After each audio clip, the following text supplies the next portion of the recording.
this party started. And we're back. Here I am, Fly Navarro, and today I'm being joined by Mr. Jamie Bunn. Good morning, Jamie. Mr. Fly, what's happening, my brother? Nothing much. First and foremost, I'd like to say congratulations on another successful tournament this past weekend. Thank you very much. Yeah, it was another buzzer beater winner back to back. It was hard to believe 2 in a row that we had that happen. Is it the same boat that had it? No, Okay, I wasn't not sure. so. It was the boat.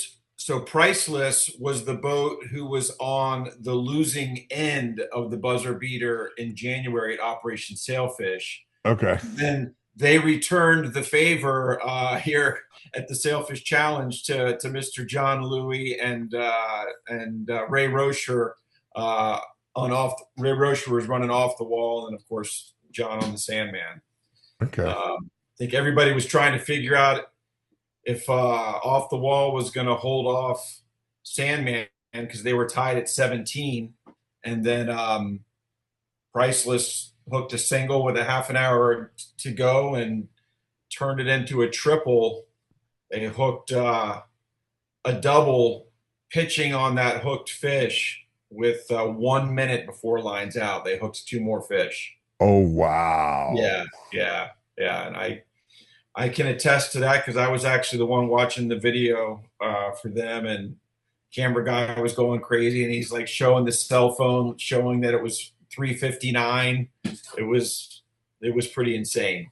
Yeah, no, listen, that's cool as shit. I saw Marcelo posted on Facebook, and I'm like, I'm trying to remember. I'm like, didn't he just do that last tournament? I couldn't remember. I knew he was up there. Yeah, yeah. And So they looked at the end of the last tournament, even though they won $122,000. You would have thought, somebody like took their prized possession from them, obviously losing, their grasp on first place at the very end. And then obviously it was a total 180 for them over this past weekend. But it was a joy, honestly, to watch that last triple that they released because I could just you can tell when you've got a team that they're friends first, and they enjoy each other. They had their shirts off at the end of the day, like bottom of the ninth inning, trying to see what they could pull out of the hat. And every time they release a fish, they've got a cowbell on the boat that they ring, and you could just tell they were having a good time. you could never have too much cowbells.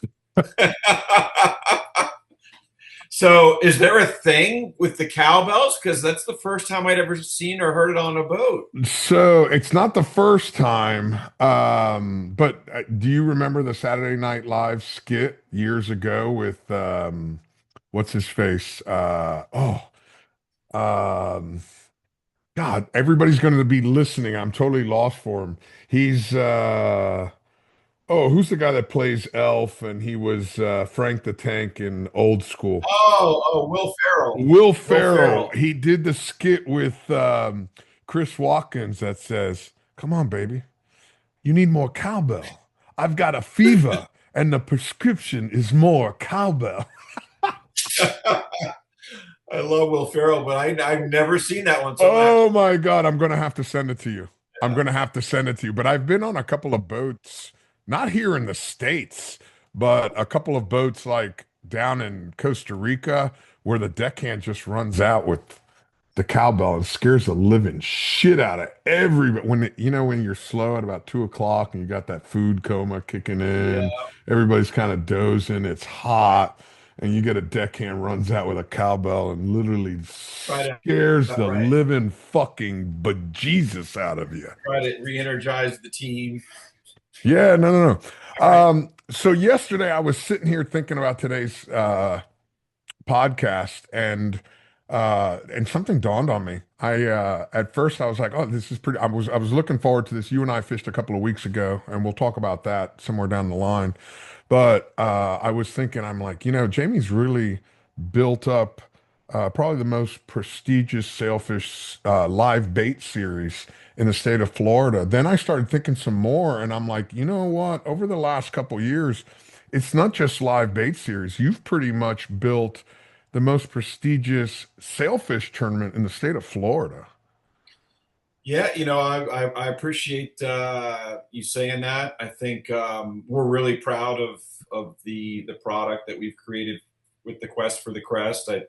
You know, it's definitely, I think it brings together without question, uh, some of the most talented bill fishermen on the planet, and you know we are also starting to see even new faces and new teams that I think that are inspired by what they see these teams doing and hopping in, even if they're kind of starting out, trying to maybe grab a little piece of the semi-pro division, or maybe they qualify in the small boat categories, but starting to see some of those new up and comers even come into the game, and the numbers reflect that. I mean, the last 3 years in a row, every single year, each tournament has set a new record number.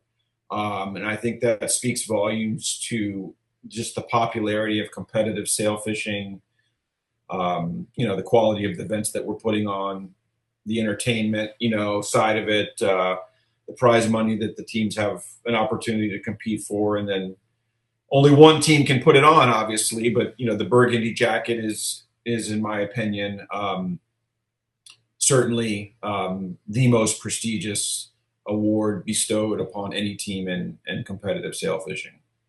So, and I'm glad you brought up the burgundy jacket. So, uh, and I'm going to ask about your start into the sailfish events, but let's talk about the idea of the burgundy jacket because, as we all know, in golf, you got the Masters, Sure. and in the NFL, you got the Hall of Fame jacket.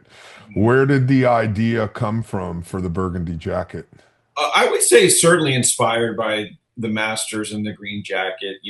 I wanted something that was symbolic, that and we have rings in our Showdown Crown, and there's other tournaments to give away rings and stuff. But honestly, I wanted something that I felt like,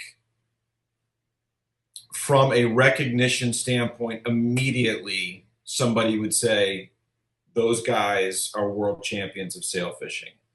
And, I think while I'm a Florida Gator at heart, orange and blue, burgundy is a very classy color. It's very recognizable.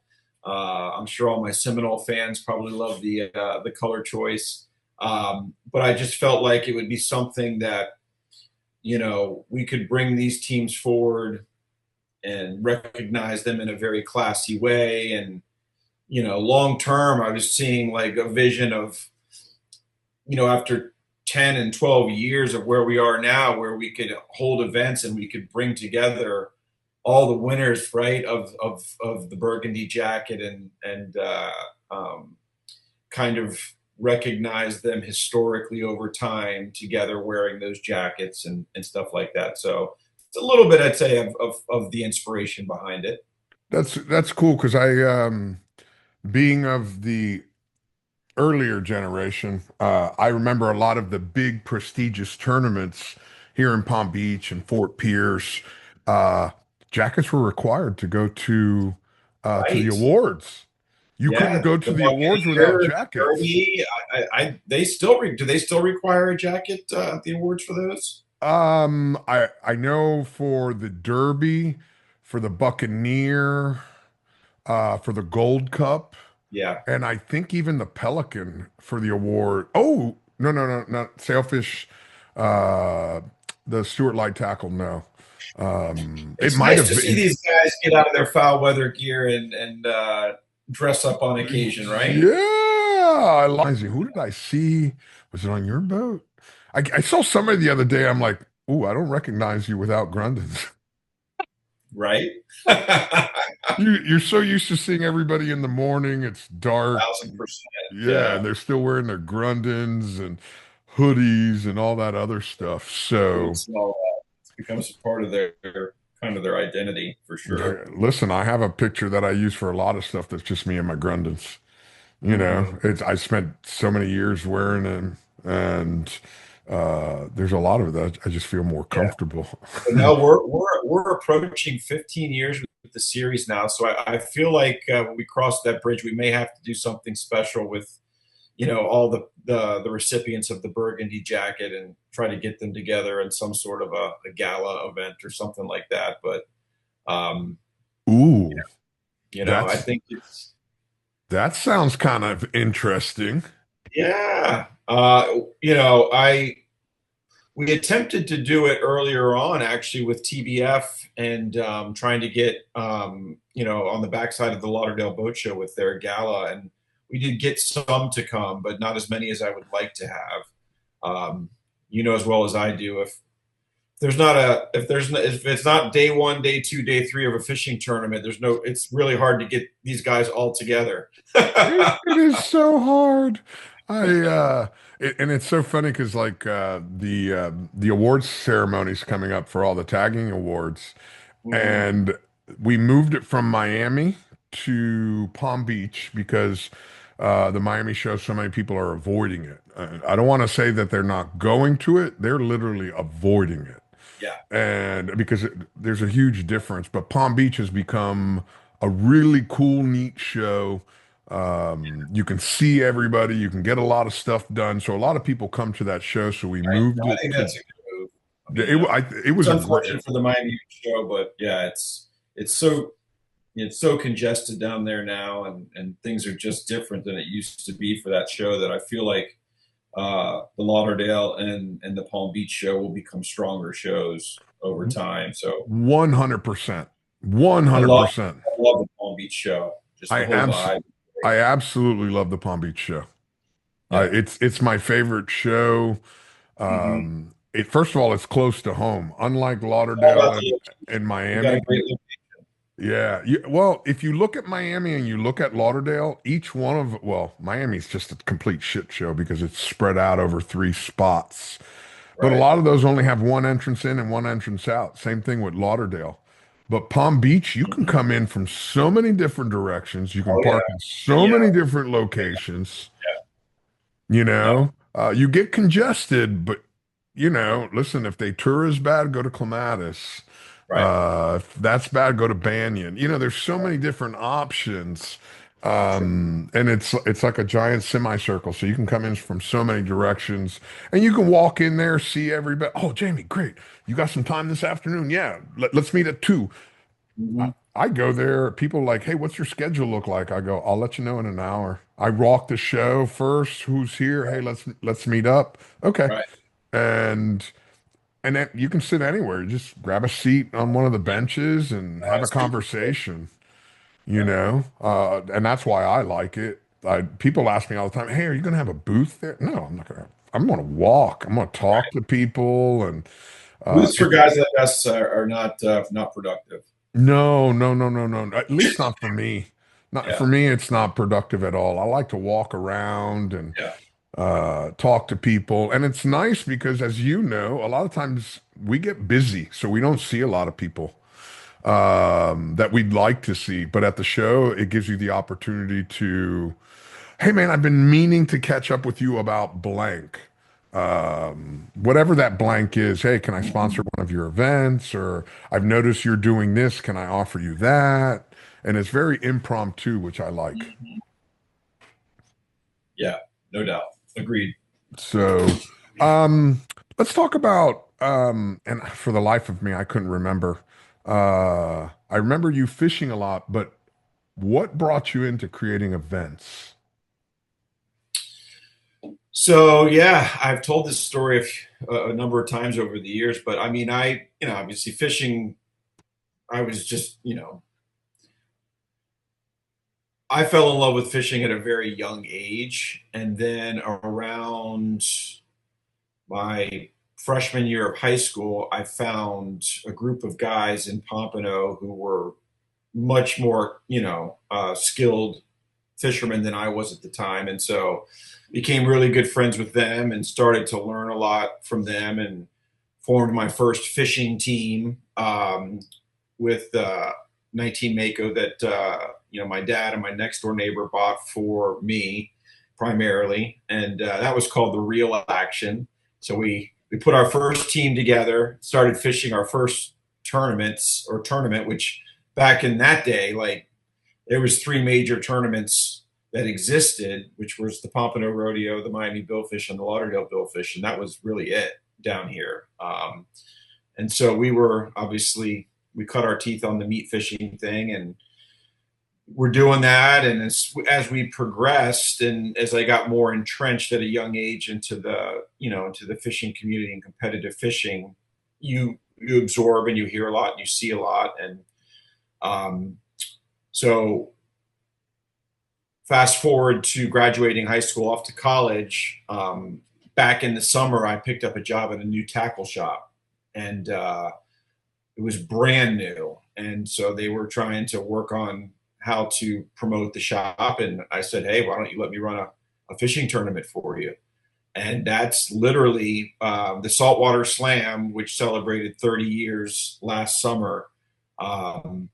That was the first leg, which at that time was called the Tackle Depot Tournament. And I ran that for a couple of years for them until they closed the store, and then the popularity of the tournament, and I decided to keep it rolling, and initially formed the first the summer series, which is the Pompano Beach Saltwater Circuit now. And there was it was all about passion, the love for competitive fishing, the love for the competitive fishing experience, things that I experienced in other tournaments that I felt like could be better for the fishermen in terms of how we would do it from like a format standpoint, entry fee standpoint, and all those types of things. And that's how it was born. Cool. Cool. And at what point did you decide? First of all, I love the fact that it's summertime, because around here, anybody that grew up around here realizes the snowbirds and everybody leaves. Yeah. So what you have is the hardcore people and, Floridians, people that live here all year long. So the fact that you're hosting these events during the wintertime, as most people know, you got a tournament every weekend. Sure. It's nonstop. But during the summer, that's really, it's nice. It brings the community together, and there's no better community. And being that I grew up in Palm Beach, I heard of, the Pompano Beach area. But after all my time on the Real Tide, I really understood, oh, wow, I see what Pompano's all about. There's some dogs down here. We've produced some worldwide talent out of that little inlet. It's amazing. It's Amazing. A lot of your audience knows plenty of the guys that are, extremely well recognized in the bill fishing world now, that literally used to compete, in my summer tournaments. I used to compete against them in, the rodeo and other tournaments down here. Casey Hunt, Eddie Wheeler, Tim Maddock, Cliff Maddock, John Bassett, Art Sapp. Like, the list just keeps going on and on and on. Listen, go farther back. What about the Garnsies? What's that? What about the Garnsies? You got Barky Garnsey. Oh, of course. You go even farther back. The Garnsies, you're talking about the 60s and the 70s now. You're still producing them. Jim Garnsey's wife, Marianne, one of my favorite people on planet Earth, actually worked for me as an assistant for, I don't know, probably 5 years or so. Really? And when Jim retired and they moved up to Fernandina Beach, it was time for her to step away, and she's still missed, and occasionally she still helps us with some database work when we get hung up and don't know how to do something here.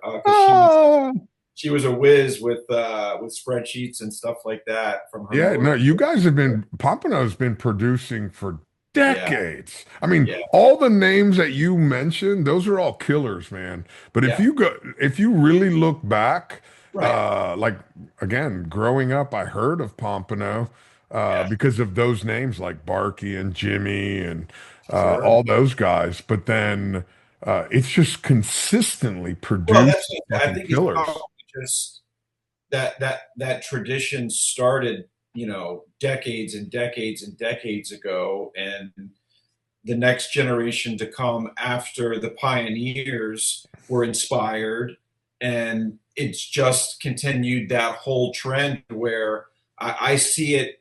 I see it. It's alive as it's ever been in my summer tournaments, my billfish tournaments, the young generation, and it makes me so proud, man, because it's what drove me to do everything that I've done in this profession is my passion for it, and to see the young generation, the the teenagers, all the way up to the to the kids in their mid 20s that are just they're in love with fishing, they're in love with competitive fishing, and they just continue to push the limits of what can be done. It's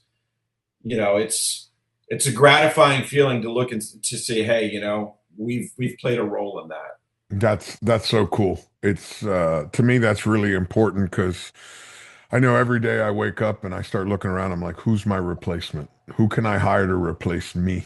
Yeah, yeah, It sounds kind of weird, but I'm always looking for a replacement because there's always something else I want to do. That I'm trying to do that's maybe a little bit bigger right. or a different audience. And listen, when you already have groups of people that are wanting to do stuff, I don't want to stop it.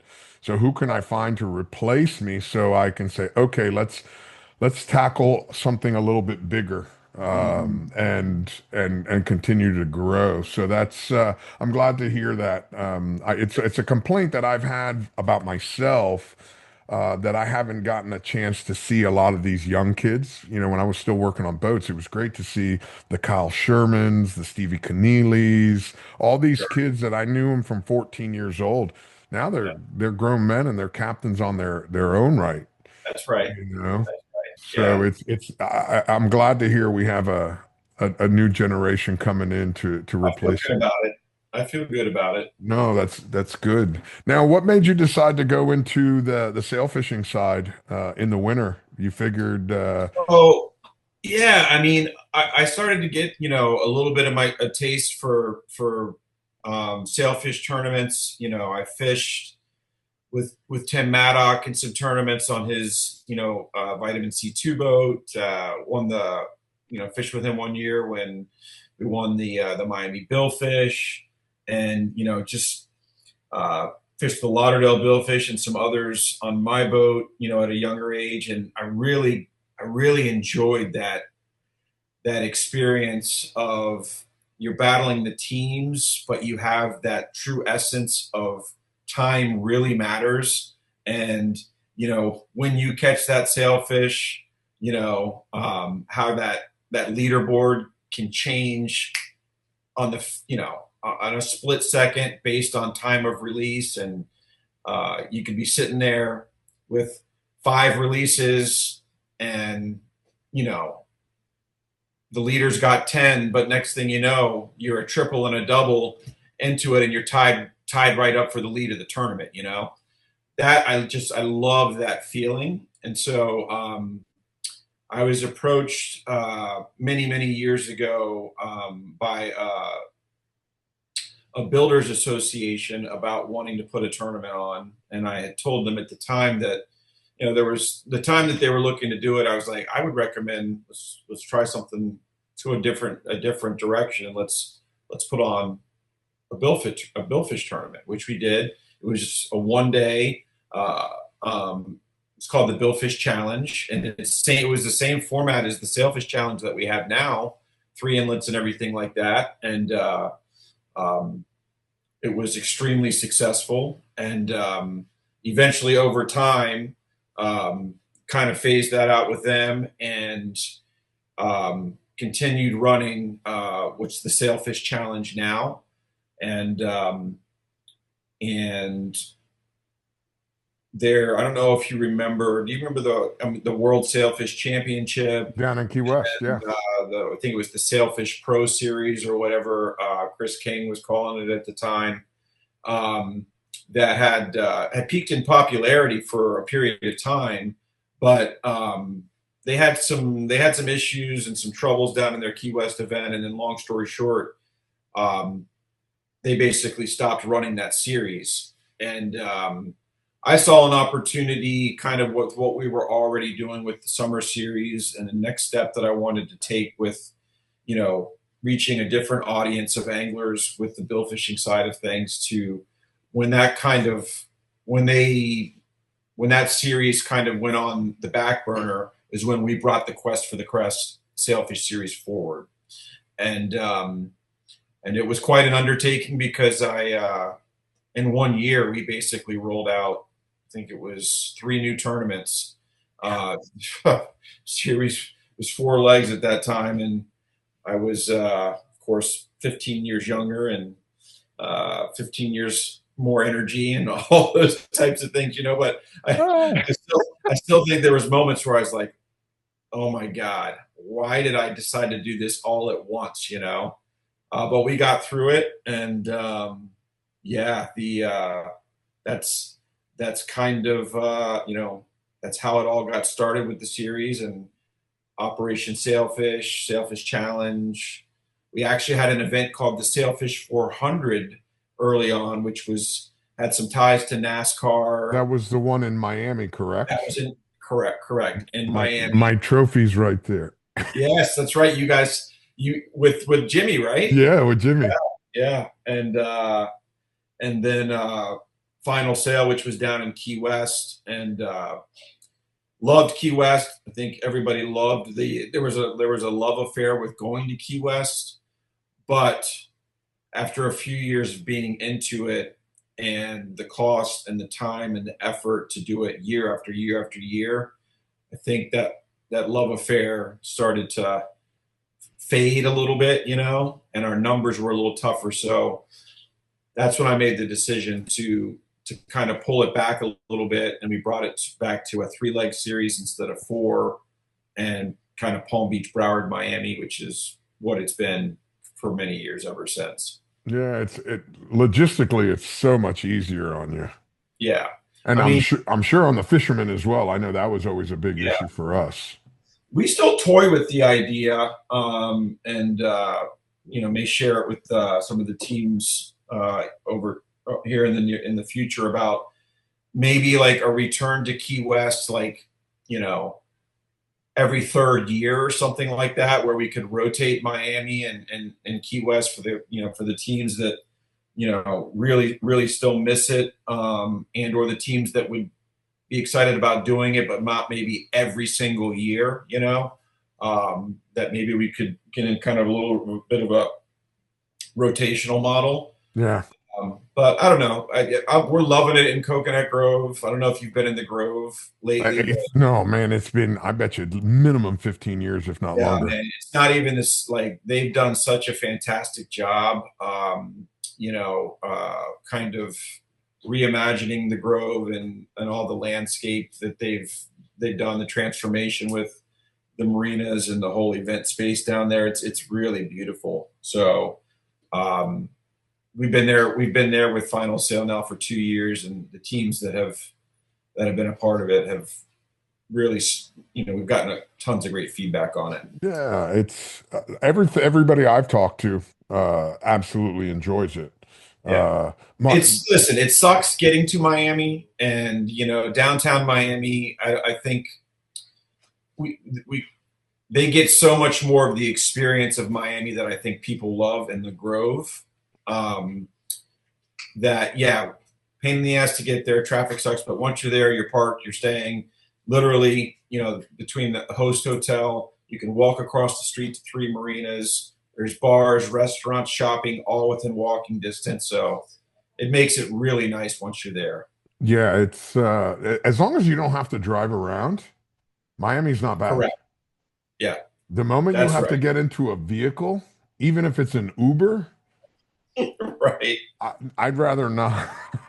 Listen, we did 2 days of the Miami Boat Show, and I bright lined it both days. It's the absolutely only way to go to that show. Oh, And next year we could do it in one day. We didn't need 2 days, but Brightline was a huge, a huge plus. plus as far as getting there. Yeah. Now I remember Jimmy loved Key West, and I'm not gonna lie, I loved it as well. We used to go down there for like 3 weeks, Mm-hmm. sometimes 4 weeks, and because of the fact once you park your vehicle, you're done. You can walk everywhere. Other than going shopping, you can just walk. And Jimmy would drive down, and we'd bring both boats. And Key Yeah. West is just a neat, neat place to fish out of. All the guys loved the lay day, man, because they loved that pub crawl that we would do on Duval Street. Oh my Oh gosh. man. Listen, I have some stories that I can talk about off Listen, air. exactly. Uh, There's some there's some stuff we'll remember forever, and there's some stuff that you might want to try to forget, yeah. But Well, here's at that's least Duval Street. as far as I'm concerned, through all your tournaments, I was never drinking. I quit drinking 18 years ago. It was the year after Big Jim passed away. Good for you, So man. that wasn't an issue for me, but I'm an early riser. Right. So I was getting the tail end of a lot of people coming home. Go I sit outside and drink a cup of coffee, and it's like, man, you guys are zombies. you just enjoy the show. Yeah. It's definitely one of them cool things. So, Um, another thing I want to talk about, and I really would like to spend a bit of time on it because I want people to know about it that aren't familiar with it, is this year you are spreading into the Bahamas, and I think this is something that the Bahamas, especially right now, really, really needs. You're creating a whole new series for the Bahamas. And listen, I'm not even going to dive. What I know about it, I don't even want to dive into it. I want you to dive in, tell everybody about it. What's your goal? What are you trying to accomplish? So we'll go from there. Yeah, thank you for that, man. Yeah, this is the sister series to the Quest for the Crest Sailfish series. It's Quest for the Crest Marlin Majors, and it was something that I'd been toying with for a while. As to we've got great events, we're in a great place, with Fish Blue Water in the business. Um, but I also knew that we have a passionate bill fishing audience that absolutely is invested from a little bit of a spectator standpoint in the Quest sailfish, but they don't kite fish, they don't live bait. Their whole passion is chasing blue marlin and marlin, in various parts of the world, both in a release and as well as a kill format. And so for me, it was a natural next step in saying, hey, we would love to be able to offer those guys a platform for the same type of incredible experience that exists in the Quest Sailfish, but in the Marlin world. And, um, you know, it, it says right on the homepage of marlinmajors.com, the mission of, in fact, I'm going to just, so that I don't Misquote it. misquoted. I want to. It says at the heart of the quest for the Crest Marlin Majors is a simple but powerful belief: the future of our sport depends on Billfish release. And so that is the entire platform of this series. Is that as an event, we are a platform advocating for billfish release in tournaments. No judgment. I don't have any issues with the tournaments that kill them. I just think as a sport and as an industry, I see so much more value for these majestic fish and what we do to keep them swimming and returning them back to the ocean. And me personally, like, I think the kill format. Like I love that if you're chasing, a personal best record, right? Or something that you want to go chase a world record, kind of on an individual basis, as opposed to a more competitive like tournament format that's involving like large numbers of boats. But anyhow, the so Marlin Majors is basically the quest for the crest sailfish, but landing in the Abaco, Bahamas in prime time, in a fishery where there's a lot of fish that can be released in this format, where guys are fishing both primarily natural bait, but artificial baits as well. And that springtime bite from March all the way into the latter part of May, early June. And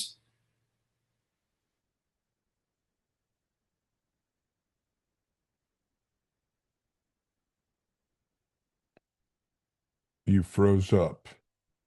Anybody that's listening, we're still on the air. His Wi-Fi just froze. So we'll continue talking till he joins us again. Um, eh, oh, all right. I'm gonna pause it.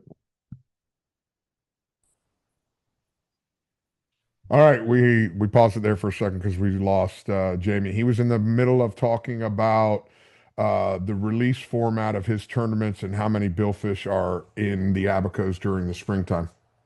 yeah, I mean, listen, if anybody that Blue Marlin fishes and has been paying attention to social media and the February March timeframe, I mean, there's boats in the last couple of years that have been double and triple slamming out in a day, like crazy stuff, and that's kind of a fishing that gets me excited. So as we built this out, we wanted it to be obviously with a focus on release, and I feel like obviously there's certainly an undeniable skill level associated with putting the numbers up, right? Just the same way in the sailfish tournaments. Marlin Majors, the main character is the Blue Marlin. We will have points, point differential for Blue Marlin, White Marlin, sailfish. 5 points for the blue, 2 points for the white, 1 point for the sailfish. Actually, a 3 point bonus if you slam out in a day. Okay. Yeah, and so because the main focus is the man in the blue suit, you know where I'm going with this. Yeah. We will be rolling out a very unique and iconic blue jacket for what will be Ooh. the winners of Marlin Majors when we roll out the full product in 2027. Okay. But for this year, unlike when I tried to kill myself at the start of the quest for the crest sailfish, decided with a little more experience, a little more wisdom, like let's do this a little more strategically. Let's get the first event built. Let's get the concept out for the series, the full website, so everybody knows what we're doing and where we're heading. But this coming March, not long away, actually registration will be closing next week for the inaugural El Jefe Invitational. Okay. And it's kind of got a little bit of it's got a bit of a Latin kind of Hispanic theme that plays off of all of the storied history of the treasures lost at sea, in the Bahamas, back in centuries ago. And so we're bringing that theme into play for the tournament. Hey, Julie, yeah, can you grab me one of the necklaces? Oh, sure. And the whole concept for El Jefe is to be the boss. You got to beat the boss. That's the boss of the blue. And so Julie found this artist who has made these custom gold El Jefe chains, which will be awarded to the winners of the inaugural My El Jefe. man. Yeah, just a little fun, It's like a University of Miami turnover chain, man. That's right. You know it, baby. And yeah, we're excited, man. It's the response has been great. I tried to kind of go into the conservatively and 20 to 30 teams to start. We're we're off to a great start with that already. We've had 35 invitations requested, signed up 25 teams. Okay. I got a few more that I expect to be signing up here this week. Excuse me, and hoping that we'll get a good push before we close everything up next week. I mean, I think it'd be fantastic to start out year one with 30 plus boats. That lit, Um, my tournament in Chubb, they capped me at 30 because of the clubhouse. And I mhm. had a captain call me up last weekend and asked me some questions. And he's like, one of the things I like about your tournament is because of the fact that there's 30 boats, it feels like there's more camaraderie. I get to talk to everybody. It's not like I talk to just the people on my dock, or I get to talk to everybody. Yeah, I can So see that for sure. yeah, you end up having more of a cozy feel Hmm. as opposed to like the Big Rock or Right, and I'm not knocking any of those tournaments. There's a right, spot for everything. So right. the fact that you've picked this number of 30, uh, I'm noticing a lot of people are saying the camaraderie. They miss the camaraderie. Right. Well, we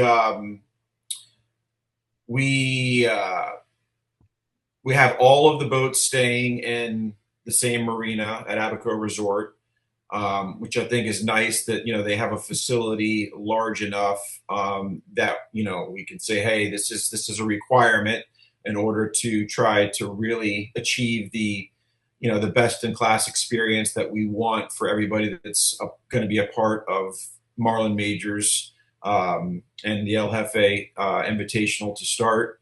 But that's part of what we'll be looking at as we already have essentially have a verbal commitment with Spanish K.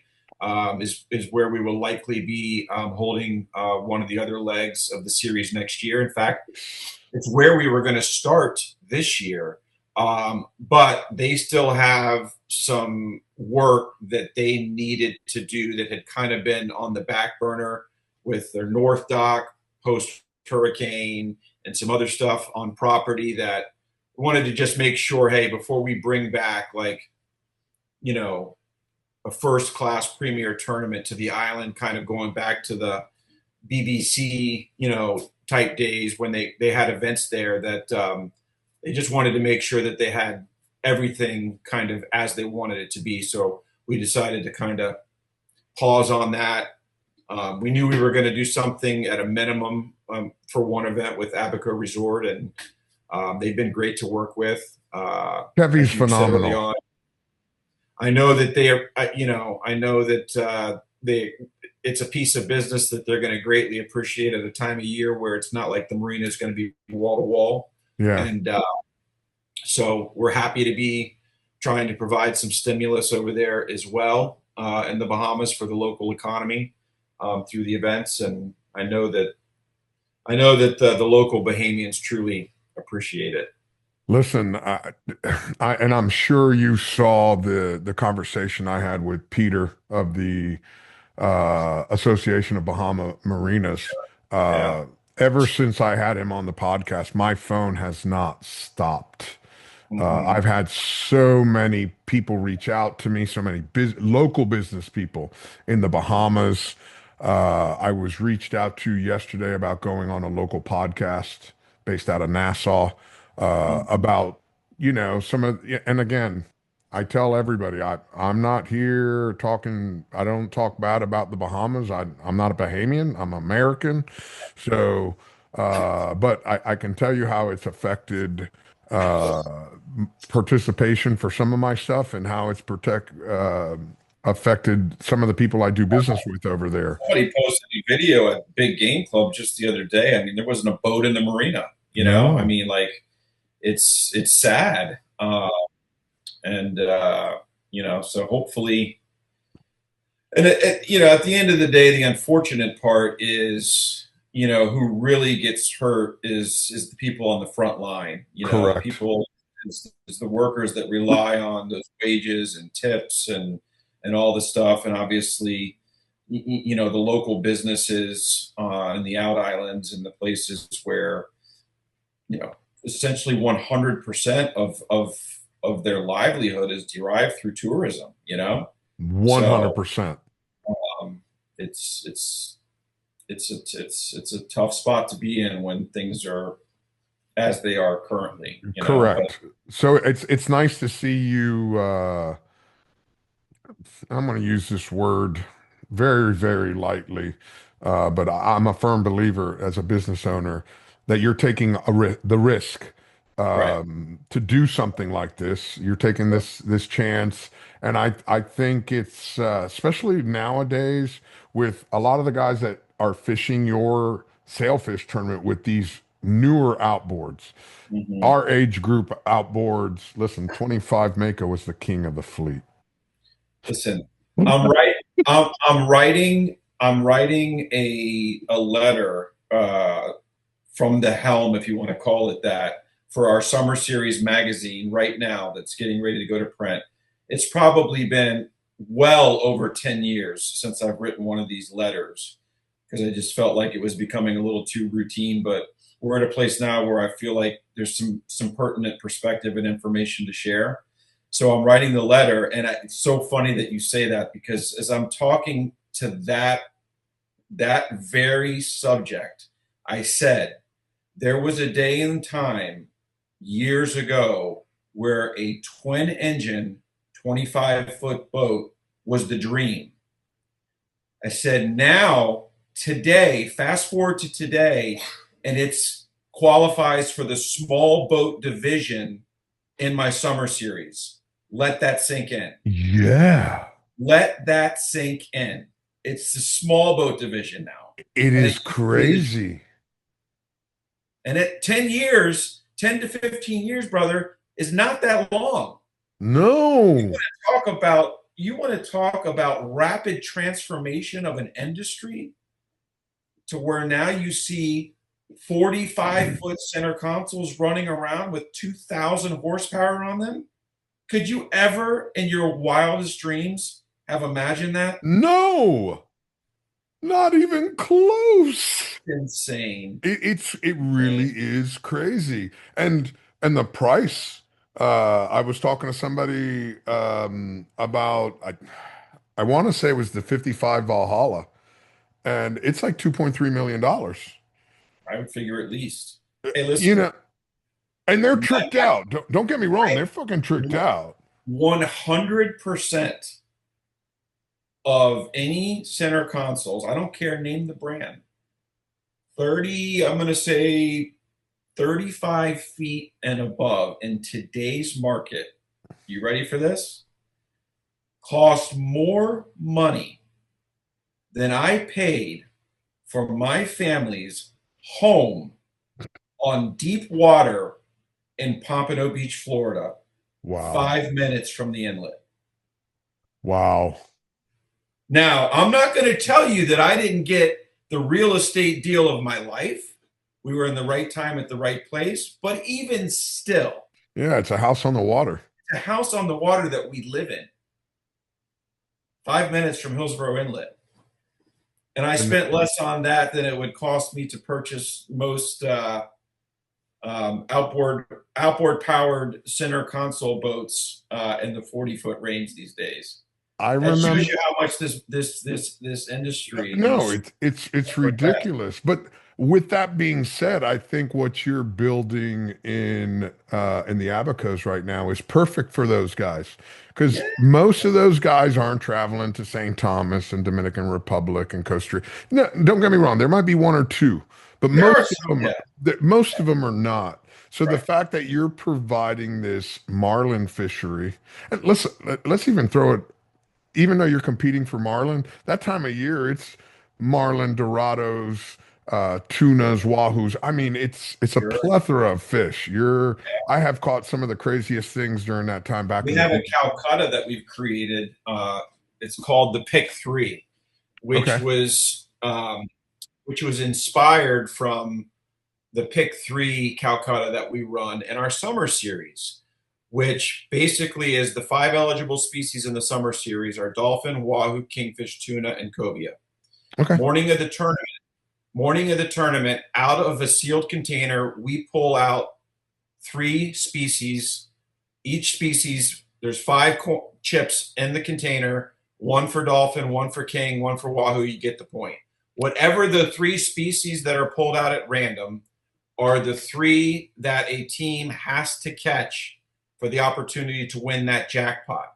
And Oh, if nobody does it, the jackpot rolls to the next tournament where it builds and builds and builds until somebody hits it, like has happened this past season, where I wrote a check to a team for almost $100,000 for a $200 entry fee buy-in. wow. So here we go with the pick three in Marlin Majors and El Jefe Invitational, where you've got blue marlin, white marlin, sailfish, dolphin, wahoo, tuna. So the pick three will be all of those species in a sealed container. We could pull out blue, wahoo, sail, and you have to have whoever has the highest combined points for those 3 species by the end of the tournament will win the jackpot.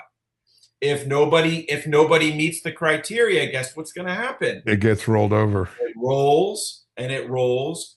And that's an exact example. And again, I have lots of friends that they love kill billfish tournaments. And I respect that totally. It says right there on the homepage of the thing, we respect tradition. We just feel there's a different way and a better way to go about it, because my personal belief in kill billfish tournaments is there's one reason that they're hung on the scales. What do you think that reason is? Money. Money.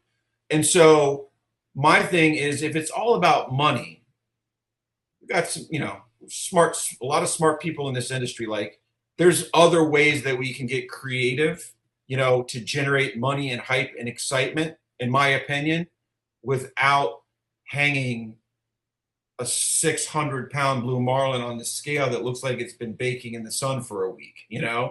That's so the pick three is a perfect example of that. In that, like, listen, you never know how it's going to shake out. And that thing, once we get the full series rolling, I'll give you an example.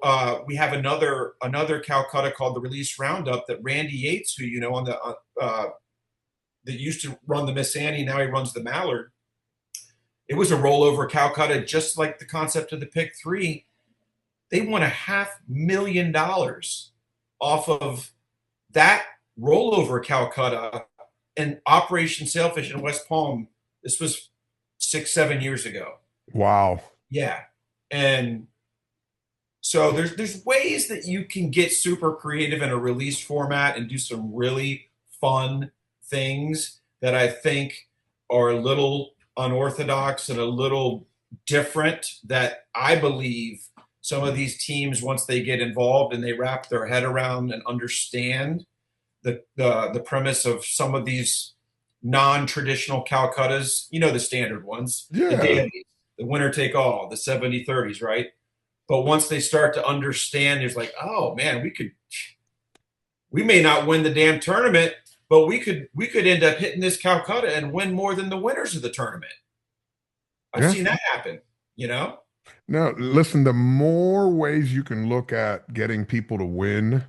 I host a tournament, which most people here on the East Coast don't know. I host a tournament in Westport, Washington, on the West Coast of the United States. It's the Washington Tuna Classic. It's a fundraiser for military guys and gals and first responders. We get military people out fishing and hunting, and we just added a salmon division because there's so many salmon fishermen. And what we've been doing is, you got your traditional first, second, and third fish, but then we have the random weight, because if not, somebody catches a 10-pounder and they're like, well, I'm not going to bring this in. This isn't big enough. Well, you might win the random prize. So we Sure. want everybody coming up and weighing their fish and hanging out. And last year, I can't remember what it was, like 9 pounds. But the guy won like some giant piece of electronics. He's like, "This is exactly what I need on my boat." So again, you're getting more people involved, and that right there is That's awesome. awesome That's great. I'm glad to for hear you're sure. doing that. Um, So you said Abaco Beach Resort, Spanish K. Have you given a thought to a third one yet, or is that going to be a surprise? I have, and part of the reason, this is another part of the reason why we intentionally did not say, hey, let's just do all three events at once, because I really want to use El Jefe as a testing ground to get also some feedback and input for our teams that participate with us this year. And so coming out of the event, there'll be some direct stuff that we share, questions that we ask of them.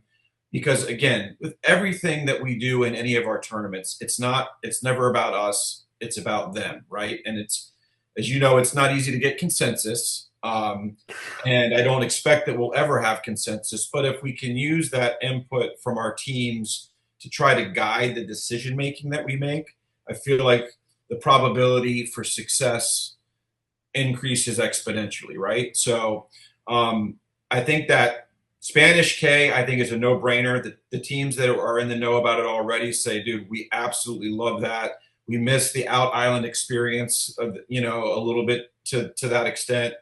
We'll pretty much have the island to ourselves if we bring in, a tournament of 40 plus boats or whatever the case may be. So I think people will love that.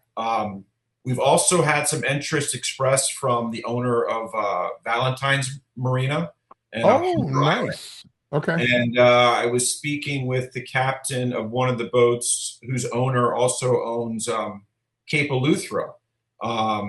Their Cape Eleuthera Marina there on the south end of Eleuthera.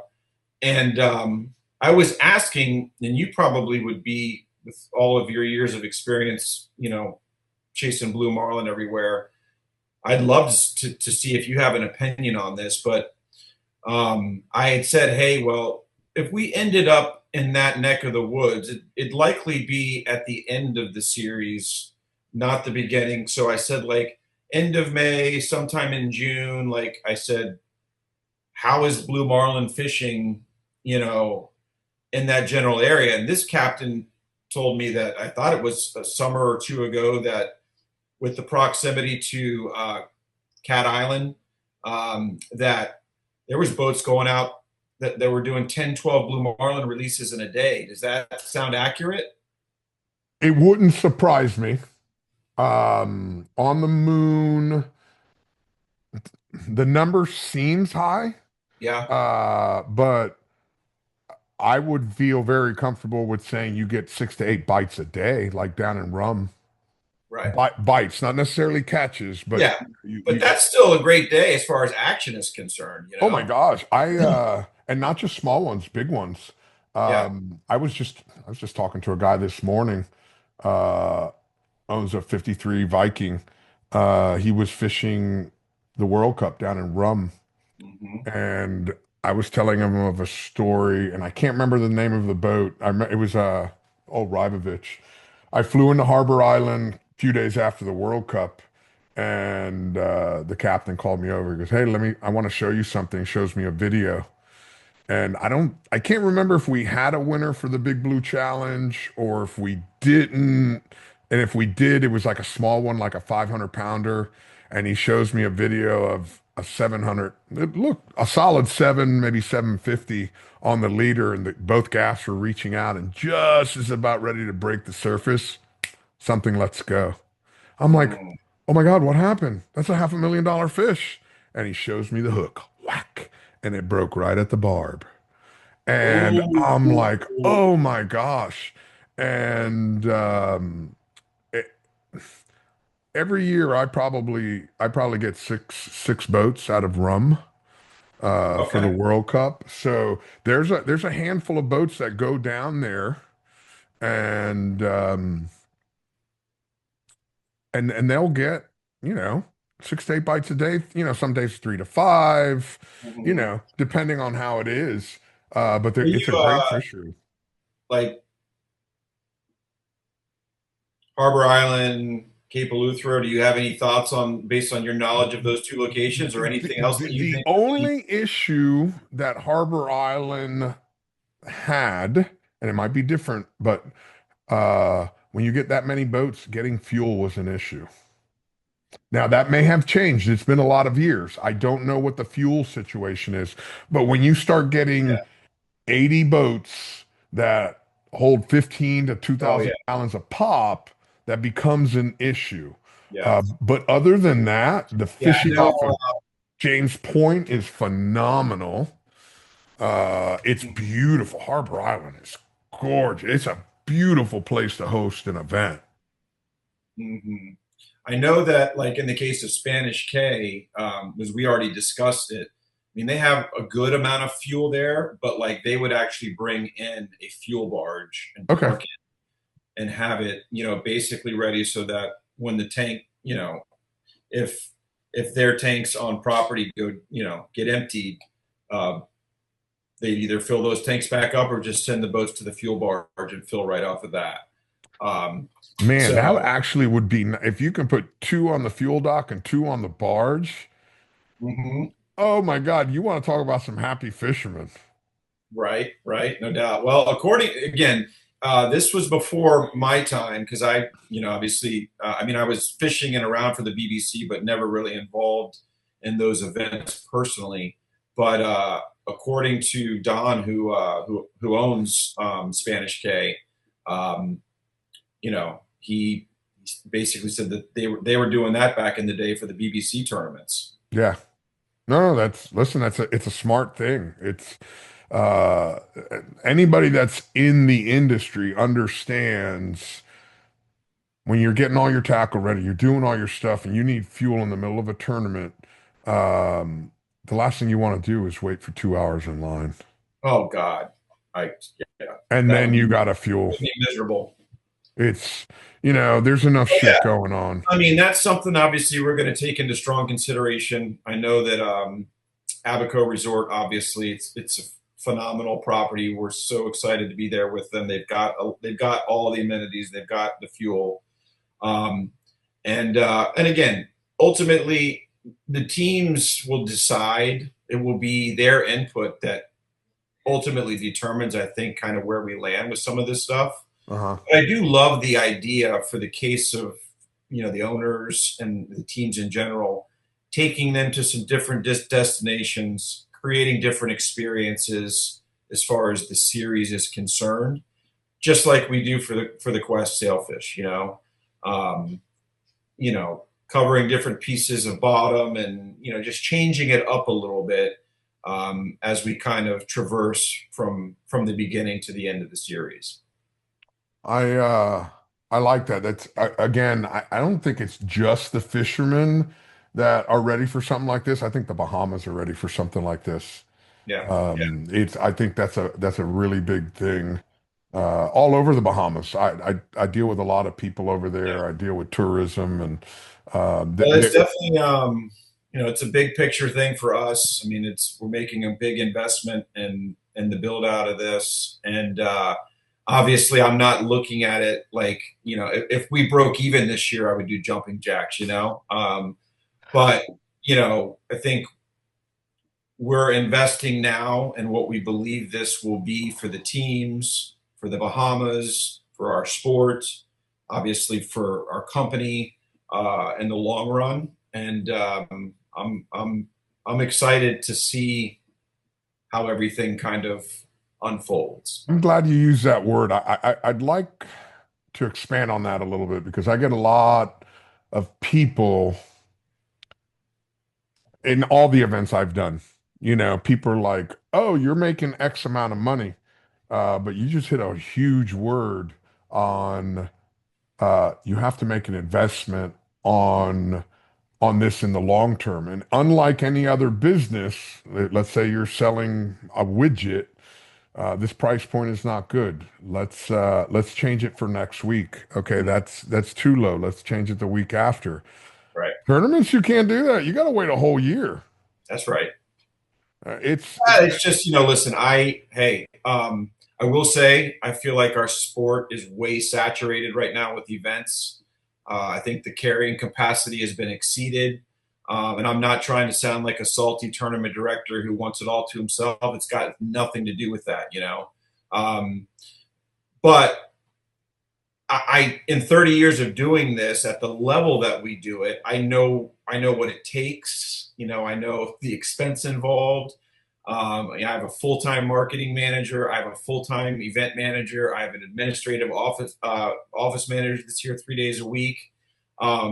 Those expenses aren't even factored in to the direct expenses of our events. That's just the general overhead of doing business that I could go right down the list and add more and more from utility bills to warehouse rent to the list goes on and on. And so yeah, I learned a long time ago to not invest myself in the shot taking that can go on about like, oh, these guys are just sitting there getting, rich off the anglers and this, that, or the other. And I know who we are. I know what we do. I know that, just like I say in the letter that I'm writing right now, on day one, my promise was fishermen first. That was our format. And 30 years later, my promise is still the same. We put the fishermen first. We return the largest portion of their entry fee money right back to them in price structure and entertainment. And, we have the obligation to figure out how we make this a profitable venture for Blue Water Movements through our corporate partnerships. And, I'm proud of the partners that we have. I'm proud of the job that we do for them. And I think you look at the flagship brands that we're supported by, and, they wouldn't be there if we weren't doing the job that's expected and delivering some results. So easier said than done. As you said at the beginning, brother, easier said than done. The best compliment you can pay me, go for it. Yeah. Jump in. Hey, do it. As the old saying goes, FIFO, my friend, you're going to find out. Yeah. It ain't quite as easy as it looks on the outside looking in. No, it's not. And I have no, you call me out. This is what I do. Can you, knock yourself the fuck out. I don't, but I was the same way when I still fished on boats. Right. Hey man, you don't have to call them up and tell them where you're catching fish. I'm like, fuck that. I want an audience when I kick the shit out of you. Come over. I don't want to do it alone. I want somebody to fucking clap. Yeah. No, but that's, again, I don't know. I just, I'm glad you used that word because, like you said, break even. Listen, every time I have an event, that's my goal. Yeah. As long as I can break even, I can pay all my people. The fishermen make money. The locations are happy. Operating events out of the country is expensive. I'm flying 10 people to the Bahamas. I got a full team that's coming over there to help us, and the list goes on and on between feeding everybody and so on and so forth. But it's we're excited. This was a big part of the motivation for me was the platform that I've already spoken on. And again, we're a sports marketing company. That's what we are. And we're now ushering in a new audience of fishing enthusiasts that we didn't have in our kind of scope prior to, but 2 or 3 years from now, we will. And so depending upon like who you are as a brand, like, and who you feel like your target customer is, I might say to you like, hey, Marlin Majors is the place to be, or Quest for the Crest is the place to be, or the Summer Series is the place to be. And here's why, because of what these events bring to the table, the audiences that they reach, and so on and so forth.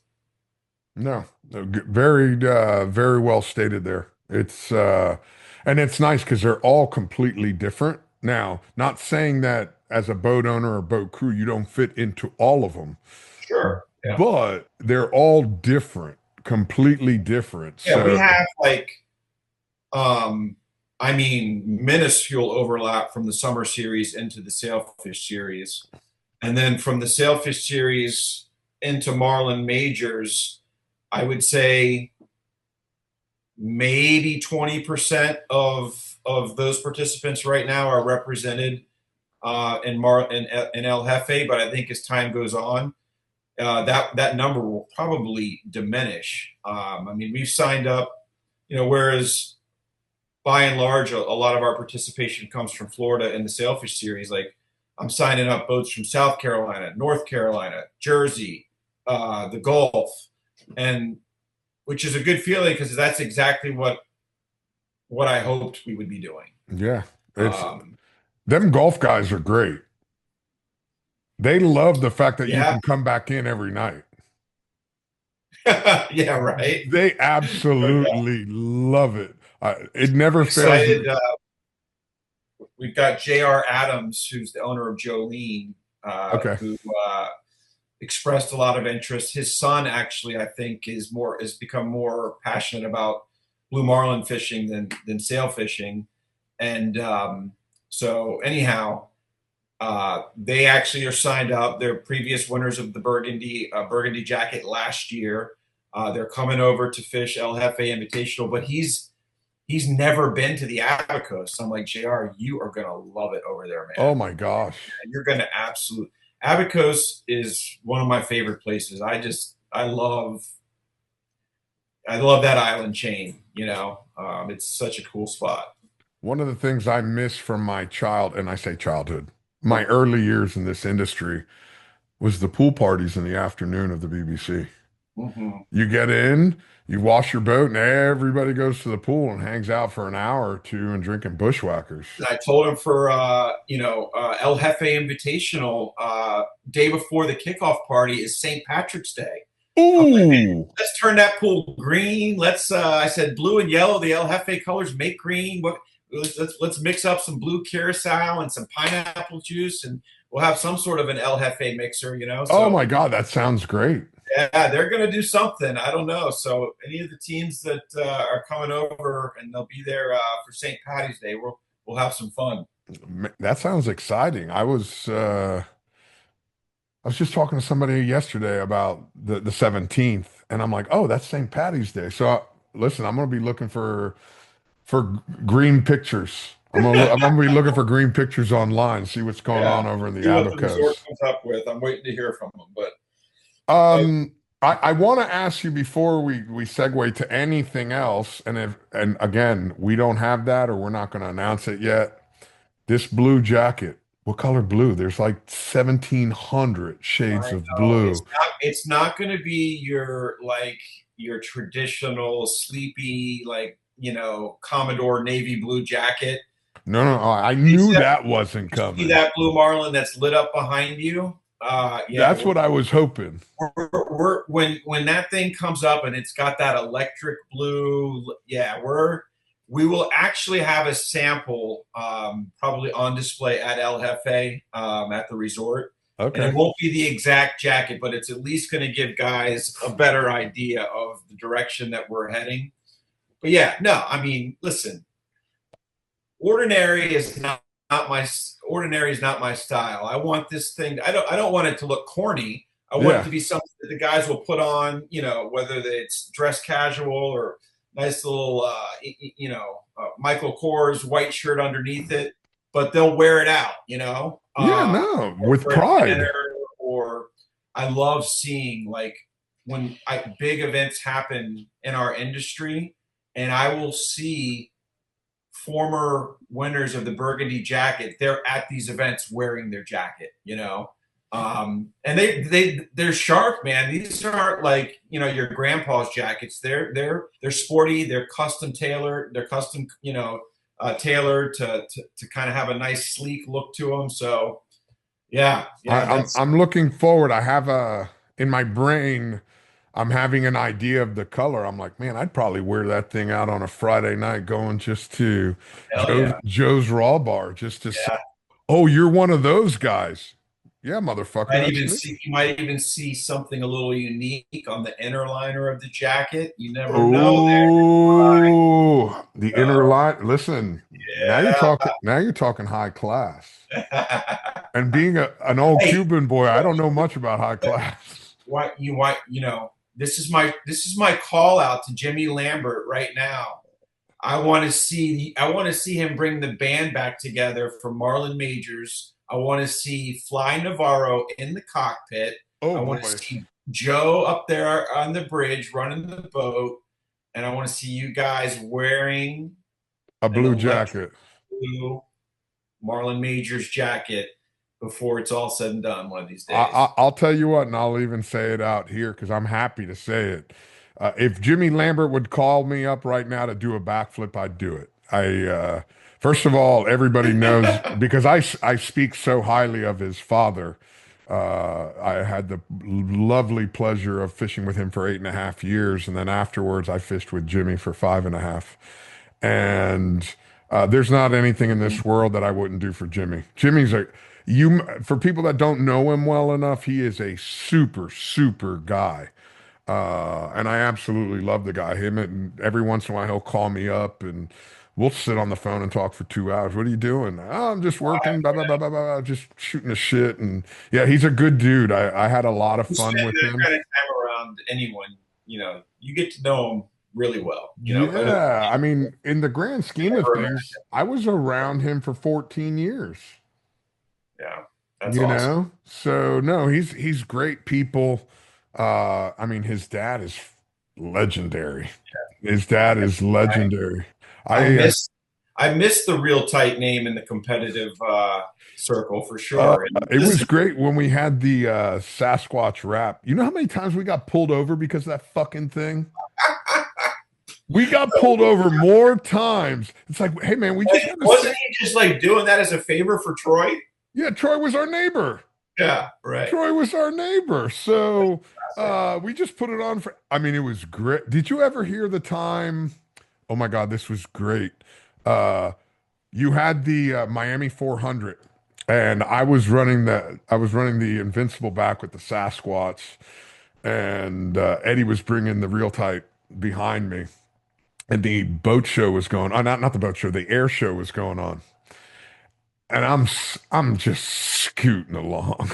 I got some Eminem playing. I'm loving life, but I'm cruising the beach and uh I can't hear anything other than the music and my phone lights up and it's Eddie. So I lower the radio and I don't know, I'm cruising at about 50 knots. And I pick up the phone. Hey Eddie, what's going on? He goes, "Don't you have channel 16 on?" I go, "I do, but I can't hear it." He goes, "FWC and Coast Guard and everybody's fucking calling you. They want you to slow down. They're behind you." And I look behind me and there's like 6 boats trying to catch up with me and they couldn't. Come on. They could not. That And what it was is they had that closed off area that you couldn't go in because it's the boat show. You have to go offshore of the closed off area. And shit. listen, all on me. And I called them up. "Hey, you're not supposed to be." Okay, my bad, my bad. Went on. Luckily, they didn't board me. They didn't nothing. They're trying to shoo me out, but they couldn't catch up with me. That's hilarious. That's hilarious. Oh. Hey, Eddie's still running a boat, isn't he? Yeah, yeah. He's That's running the Never Say Never, the 72. Mhm. And he just called me up the other day, and I was going to call him yesterday. I'll probably call him today because I want to get him on the podcast. They just Mhm. announced that they're going to induct him into the Hall of Fame, the That's Captains and awesome. Crew Hall of Fame, and Very, very deserving. he asked me if I would induct him, and I'm like, "Fuck yeah!" To this day, you're the longest relationship I've ever had. Mhm. That's great. And what an honor that he asked you to do Oh, that. listen, I Yeah. love the guy. I learned so much from him. You Mhm. know, he's and I love telling this story, and I'll tell it a million times on this podcast. In 14 years, I missed a day and a half of fishing due to mechanical failure. A Wow. day in 14 years. Now this is the catch. That full day that we missed, he wasn't there. Little Jimmy was running the boat. Oh, So, really? so that doesn't even fucking count. Wow. It doesn't even count. Yeah. It's unbelievable. I mean, he's very, very meticulous. We used to tease him all the time. Somebody like, "Hey, Eddie, do you have this pump?" And he'd know the three different models, how many gallons of water each one pump. I mean, I'm like, how the fuck do you remember that? I don't know Wow. how you remember that. Fuck, I don't even know what I had for breakfast this morning. Hey, I forgot. that's what he was meant to do, you know? Yeah, he was meant to be a boat captain. Mhm. And he's damn good about it.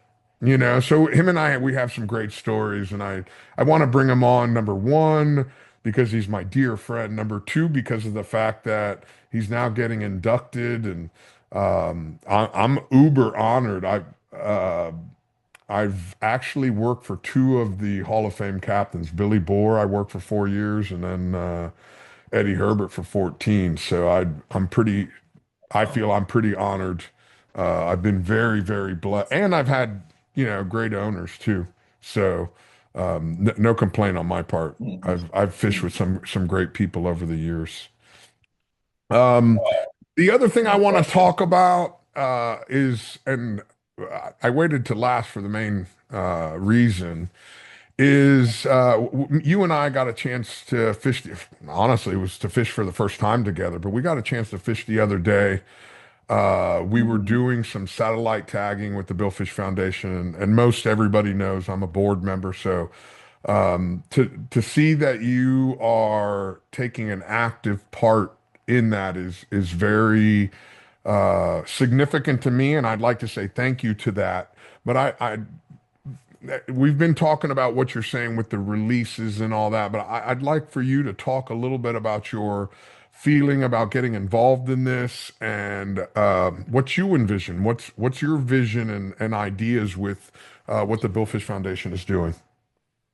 Well, I mean, I just think that, you know, as a sport, and the Billfish Foundation is one of those kind of flagship organizations, now 40 years in, that just plays a very important role for our fishing community, particularly from a recreational standpoint, and probably not probably not as well understood by many as they could be, and I would encourage people that really are not as familiar with the Billfish Foundation to take the time to learn a little bit more, dive into the website, learn a little bit more about their history, their mission, and all that type of stuff. But yeah, I think to me, there's two really important parts that they play, and uh, a big part of that is policy and staying on top of what's happening, with the management of our sport, and looking after, um, the recreational interests of what's happening, with the legislators and the people who can make sweeping changes, with the stroke of a pen, right? Ooh, We've seen that time and time again with, closures, recommended closures that have had to be fought, and those types of things. As well as I do. There's uh, the hot. I'd say the hot topic of current times is the shark, predation and population issue. I actually, talking about podcasts. Matt, the owner of Jim Lux, had Chris Chris Fisher. Fisher. Have you seen that? The little snippet of that and the I've and the seen the snippet, and I've been talking back and forth with his people about with getting all him due on. respect, Chris Fisher's been getting blown up because the position that he took, I think, is in direct contrast to what most of the recreational fishing community is seeing firsthand with their own two eyes all around the globe, and it doesn't matter whether it's here, the Bahamas, or whatever. It's a Yeah, North Atlantic problem. yeah, yeah, It's a North exactly. Atlantic problem. Yeah, the there's like 500-600 comments related to that particular small interview. But anyhow, um, back to where I was going that with TBF, I think Ellen, very big shoes to fill for Peter, who is going to be assuming her role going forward, and the job that she has done, staying connected with governmental agencies and staying and being a consistent voice with representing our fishing community in the way that it needs to be represented from a regulatory standpoint. That's one thing. The other thing is the science side of it, and understanding, at least as far as I know and has been explained to me, as much as we may know about like the variety of billfish in this world, there's so much more that we don't know. And these efforts that they're attempting to go through with like the satellite tagging process, and universities that they're working with, like Southern Mississippi, I believe, who's the university that was with us on the last two deployments and stuff. Yeah.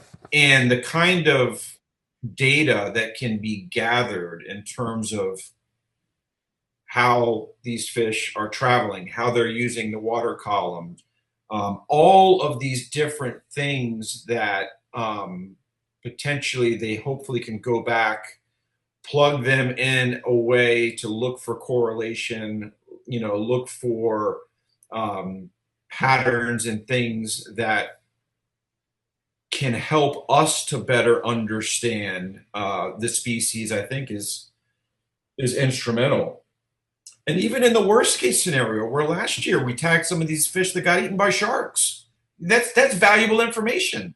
It sucks that they got eaten by sharks and they're $5,000 tags, but to me, that's just as powerful of a message from the legislators that I was just talking about to say, hey, don't tell me there's not a problem when you're hearing it from all of these different angles. Oh, and by the way, we put out 4 satellite tags last year and all 4 of them got eaten. That should tell you something right there. So I love the concept. I love the 40 for 40. I think it's a very unique way to celebrate 40 years and to give fishermen an opportunity to participate in a meaningful way. Like, because a lot of times when you see some of these fundraising efforts and you see these causes and maybe something tragic that's happened, but people don't always know, like, how can I help? Well, here's a way where I think that certainly boat owners, teams that are blessed financially and can afford to do it can contribute in a really cool way where they can purchase a satellite tag that can be deployed in their name, and whether that's sailfish, blue marlin, white marlin. I think they're going to go do some stuff. Are they going to do this the Cabo as well? Yeah, Mag Bay in December. Okay, White marlin in White so they're marlin both in Nantucket, right. and then blue marlin in Abacos and the Gulf. And these, correct me if I'm wrong, is it possible in some regards, like for these teams to be even a part of the deployment as well? Like, Yeah, 100%, 100%. Like Mike had a scientist on board. I'm Mhm. not sure if Sandman did or not. I believe they did.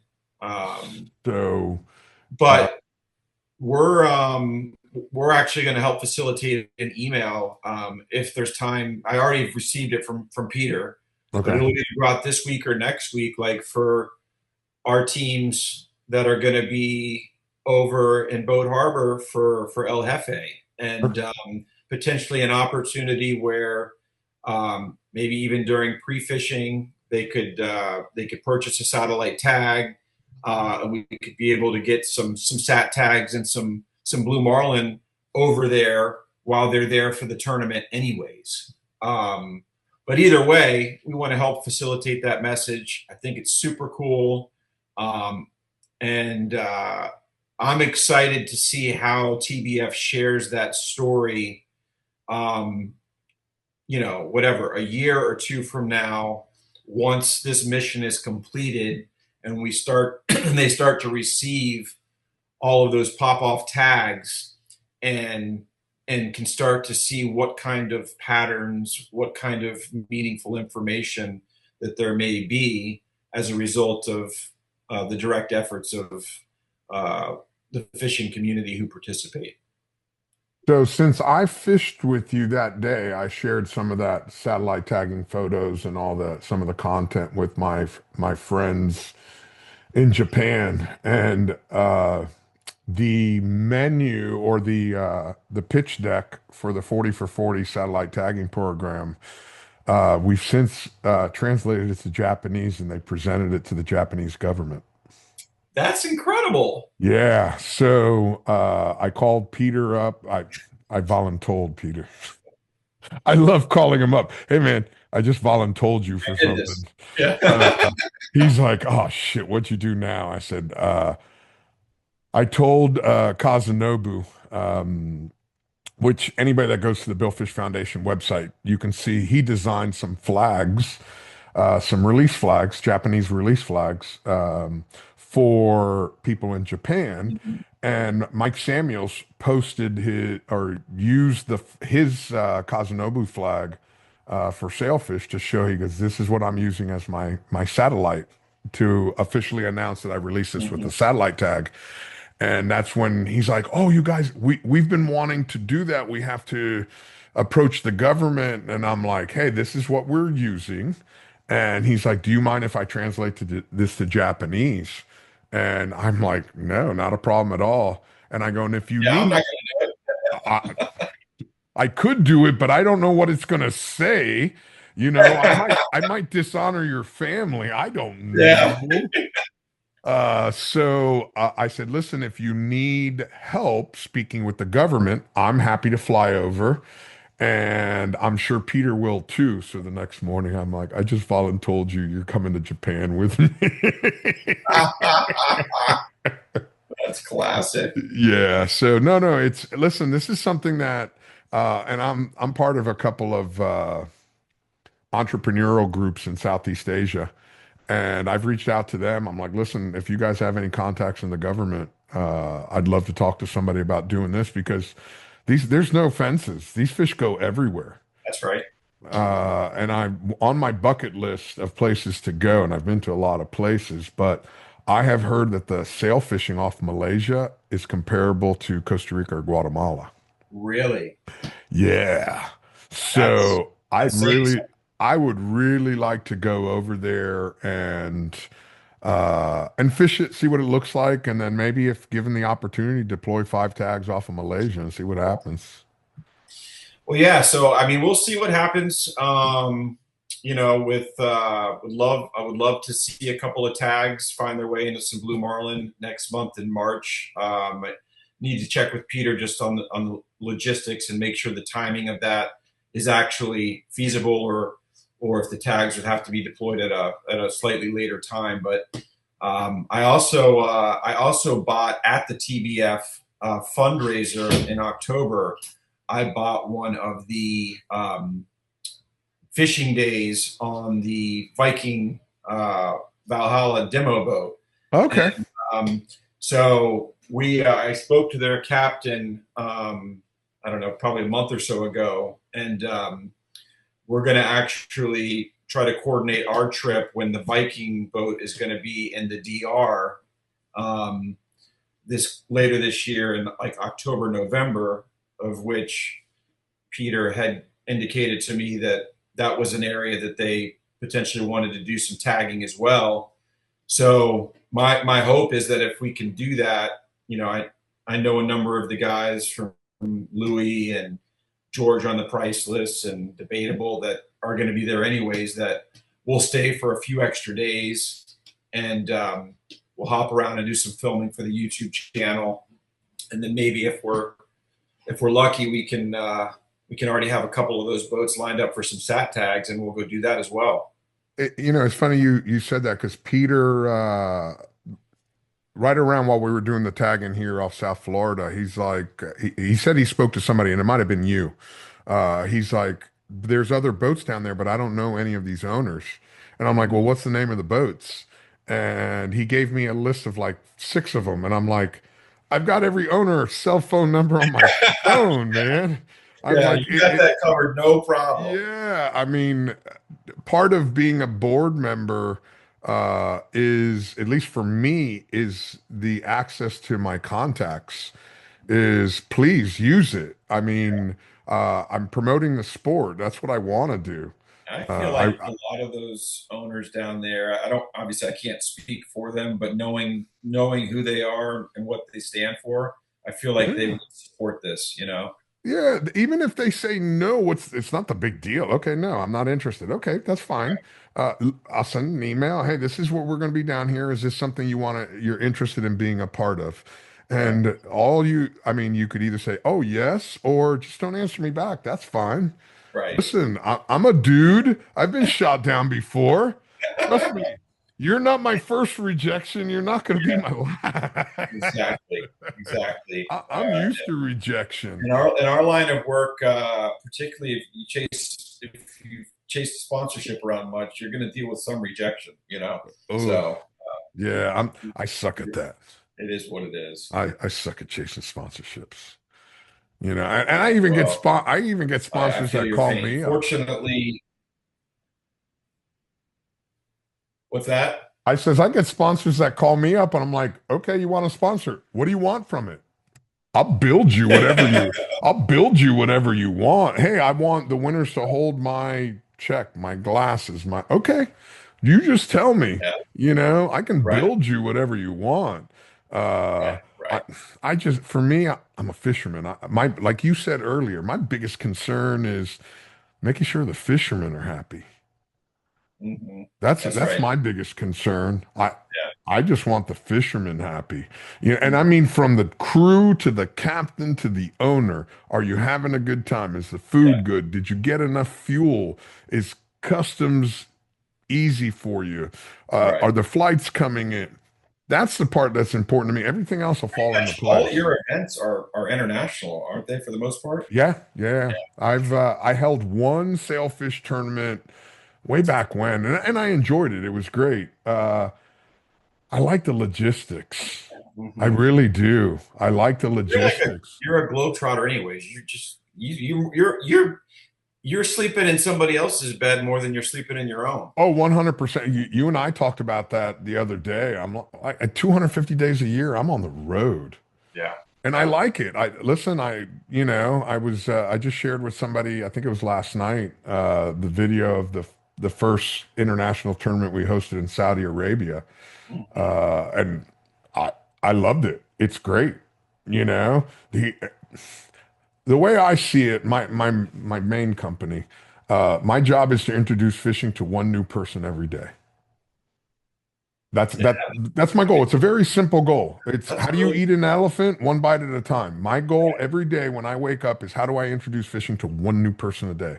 that's cool. And as I get and as you get momentum, it goes from one to two to four to eight to 16, and it just grows exponentially. But I don't ever look at it at 2 million. I look at it as just one.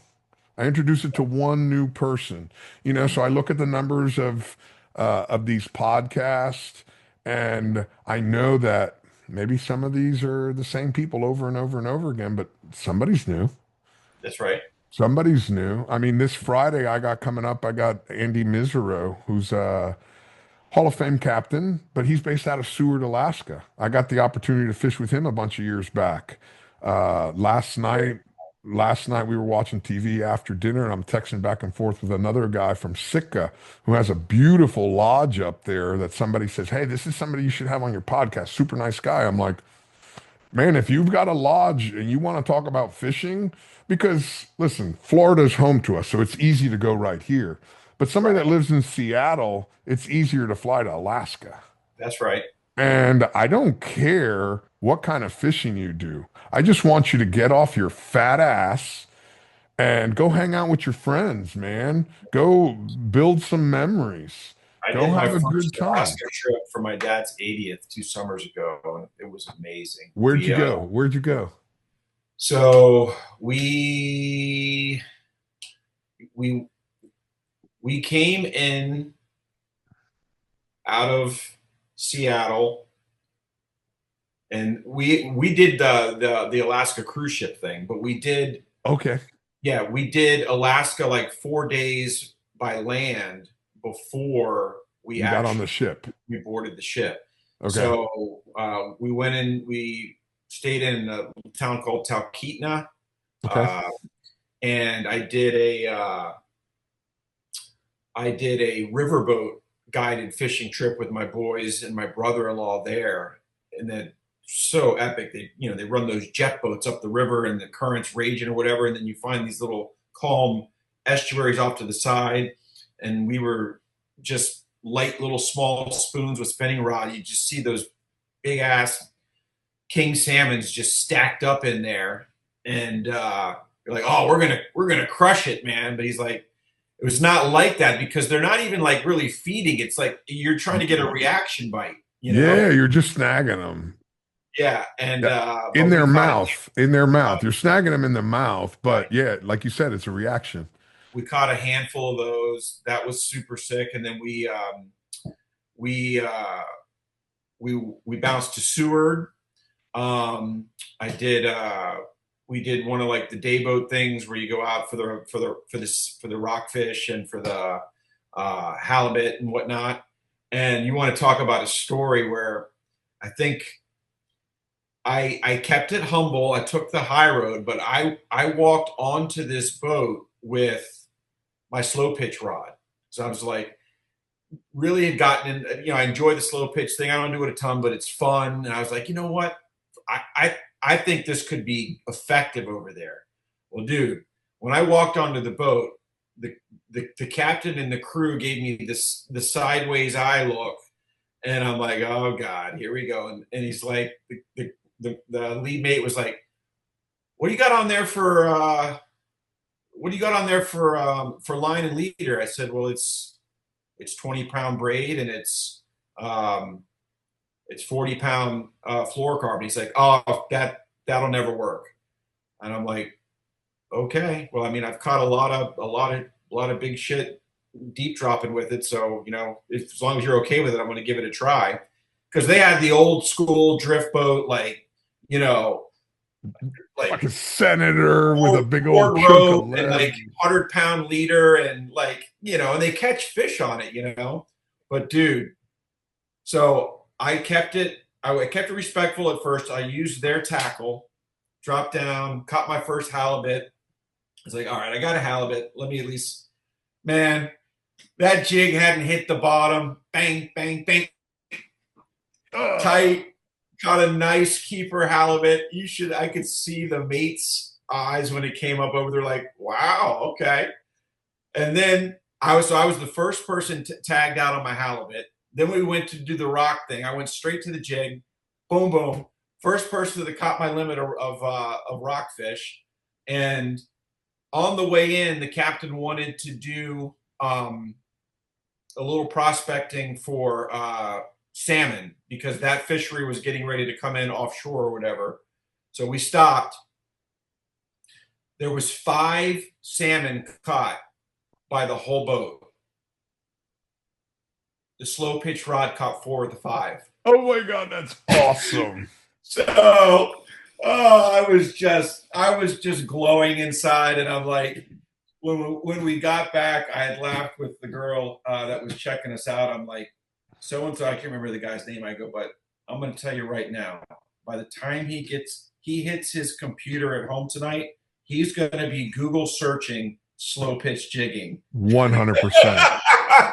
100%. It was epic. It was I epic. I'm not going to give it justice, but if I remember correctly, it was Skip Smith that told me this story. So again, another shout out to a Pompano fisherman. Hell yeah. Um, he went up to Alaska and they were I can't even remember what the fuck they were catching. This story he told me probably 25 years ago. But the fish were eating like smelt or something like that, and they were having a hard time hooking it on whatever they were doing. And he pulls out from his backpack or his little tackle box, he pulls out a sabiki rig and goes out and they're like, "What the fuck are you doing with that?" He goes out there and starts catching his own smelt and putting them out there alive and just smoked everybody, man. That's Smoked everybody. hey, you know, when you're a fisherman, you're a fisherman, and you know it's cool. And Exactly. that's what to say. It's cool to take tactics that you've seen be successful in one place and go apply it in a fishery where you think it could work based on what you know. Yeah. Obviously, you have that community that's never been exposed to it. And so you get the judgment of that process. But then when they do see it be successful, it's like it opens their mind to a different way of thinking and like, wow, you know what? This could be a whole new way of approaching something that we never even considered before, you know? Exactly. You have to have that open mindset. Yeah. It's one of the things, and I go to a lot of countries. So people, "Oh, do you travel with tackle? Where's your rods?" And I'm like, no, no, no, no. I go and I learn how people are doing it. I don't want to build a world of fly. I want Right. to see how do they fish in Japan? How do they fish in Saudi? Now, once I get to know people, Mm-hmm. they trust me. I trust them. Hey, how do you guys do it? And it's like, well, we'll Sure. we'll do this. And I'll never forget the first time I brought a kite to the Middle East.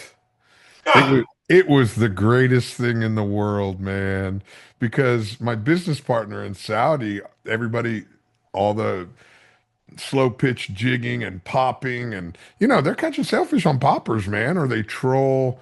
And we put up a kite with three baits on it. The hardest part was just catching bait. It's not like you go to the goggle eye guy.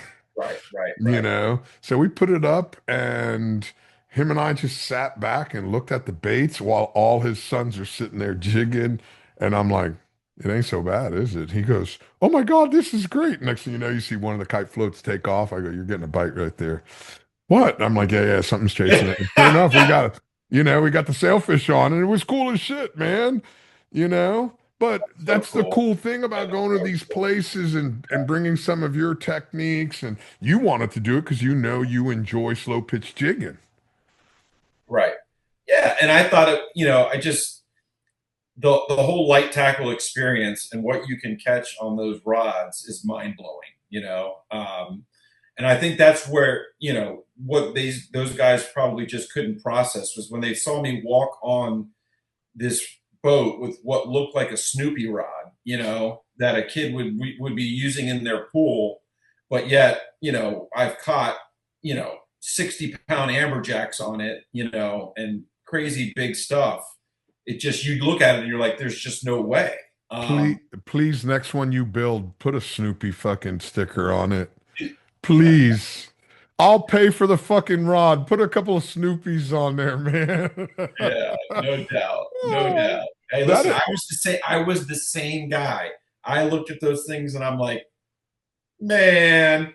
But when I went and filmed with my YouTube guy, and we did that trip with Mike that used to have Real Deal Bait and Tackle, and we went and hit Pulley Ridge, and it just made a believer out of me, man. It was super. Now, I'm not going to say like slow pitching here off Pompano in South Florida. It sucks. You got to really be a purist and want to sit there and jig your rod all day for maybe a bite or two. At least that's been my experience. But if you go to the places where it can be really productive, it is it's a fun. lot of fun.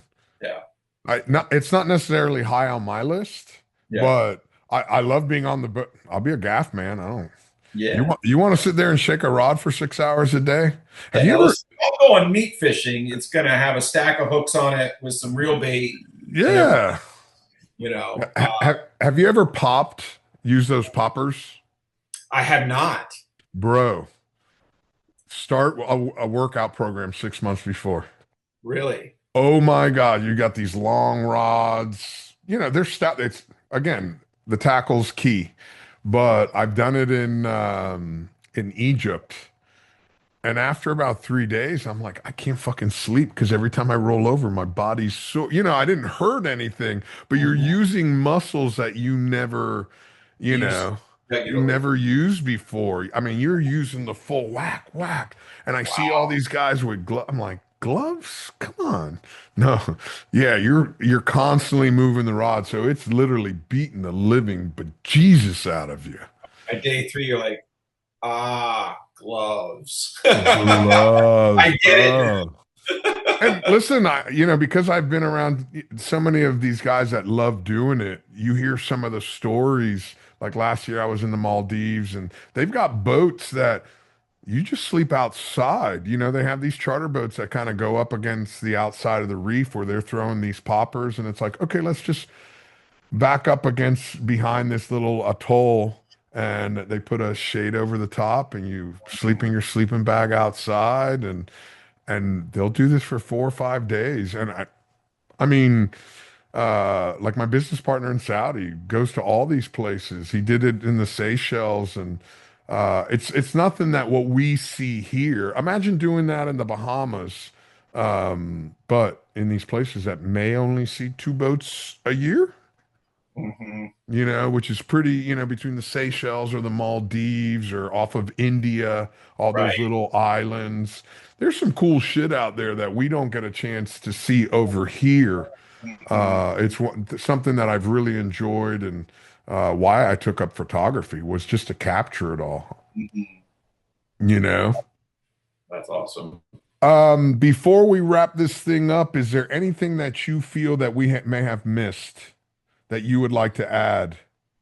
No, I think we've covered a lot of good stuff. I'll say in the case of the summer series, we're working hard right now. I'm not going to give away all the goods just yet, but I will say we're really focusing on the future of our sport, which is our youth, and we've got some really cool stuff that we're going to be rolling out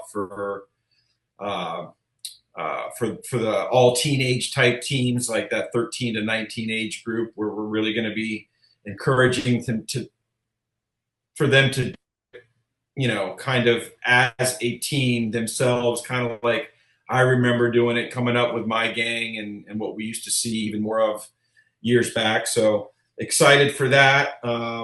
We're expanding upon our big fish division in the summer series, but the here and now, yeah, is this thing right here, El Jefe Uh, Invitational. Can you It do this for me because you've said it a couple of times, but you didn't use the thing? Can you give me a couple rubbies like this and say money? Because with that gold chain, when you say money, it's pretty fucking nice, man. yeah, there's no doubt. Yeah, listen, with the gold chain and the little you rubbing the Yeah. fingers together, I was like, damn, So that's a good so still. website is marlinmajors.com for that. We're actually probably this week. You may even see us deploy the new logo for the second event in the series. Okay. Even though we're just launching the first event, everything is being built as we speak for the whole series. But registration, uh, anybody watching this that may be interested, I'll say important to know registration is closing next Wednesday. We will the business end of the tournament will be done before we even arrive in the Bahamas. Teams paid, Calcutta's done, and all we're going to focus on over there is fun and fishing. That's That's it. that's actually really nice. It makes it easier on your team. 1,000%, thousand, and it's easier. It's easier on the other teams too. A lot of these guys are across the board, anyways. But otherwise, make your decisions. Get over there. You can enjoy the full time that you have for fishing and social.